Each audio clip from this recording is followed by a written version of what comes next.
CBS News travel editor Peter Greenberg joins us now to talk about all this. So, Peter, thanks for being here. Yeah. Is this a breakthrough in one of the biggest travel mysteries of all time? Well, it is a breakthrough if it's true that this is actually part of that wing.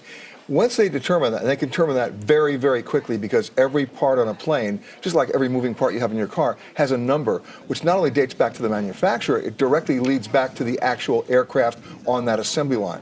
But the real key here now might surprise you. It's not going to figure out just the metal aspects of the wing, the outside markings, the striation markings, some charring that might indicate a fire, explosion, or an attack from outside.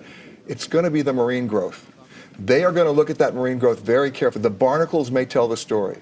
How long they've been on, where those barnacles grow, how long were they at depth or at the surface, and how long they were attached. That will allow them to at least start to track back how long this journey was for this piece of metal before it washed up. So how long could that take for them to retrack and go through time there? We're talking a couple of weeks at least. I mean, most people don't realize when you have an accident investigation, even when you find evidence, it's a year before you get to a probable cause. This is just the beginning. If in fact it's the wing, they're going to look at that marine growth very, very carefully to see at what depths does that stuff grow and how long was it on there. How long did this thing actually stay in the water? Or when the plane impacted the water, did it impact in all of its sink and then with this just kind of just floated to the surface recently, or was it always on the surface? My guess is it was down there for a while. Peter, there have been so many theories about what exactly happened to this plane. It was a 777. What is the safety record of that aircraft? It's an excellent safety record. You've only had maybe 2 accidents involving the plane prior to this. So when you look at the history of that aircraft, which goes back 30 years, excellent aircraft. So how is this investigation going to change the way they track different airlines?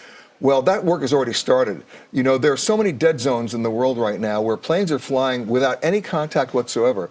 The IATA, the International Air Transport Association, has recommended, as many other organizations have, that pilots change the protocol. The old protocol was you checked in every 30 minutes by radio saying, hey, we're still here.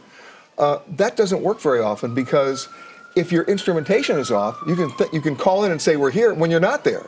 So they want them to check in now every 15 minutes and basically buttress that with technology that will allow them to report to the satellite. And as we've been saying, Peter, this is a promising lead for many people, especially the families of those victims. But will it tell us exactly how the plane went down? Unless the metallurgists and the inspectors find noticeable bending on that wing part to talk about whether it's separated on impact or it's separated in the air. Because it's a pretty big piece. If it went down the way, some of the theories I heard that it went nose down into the water, it would have broken into a million tiny pieces. Could have. Remember, if this plane literally ran out of fuel, remember Sully Sullenberger's plane here on the Hudson. When he landed in the Hudson, he was full of fuel. That kept that plane afloat. And he landed at like a regular landing, in a sense. He has positioned in a pitch. In this situation, if this plane ran out of fuel, it would have gone right down with no fuel to keep it buoyant, sinking right to the bottom. All right, travel editor Peter Greenberg, thanks so much for being here. Yeah.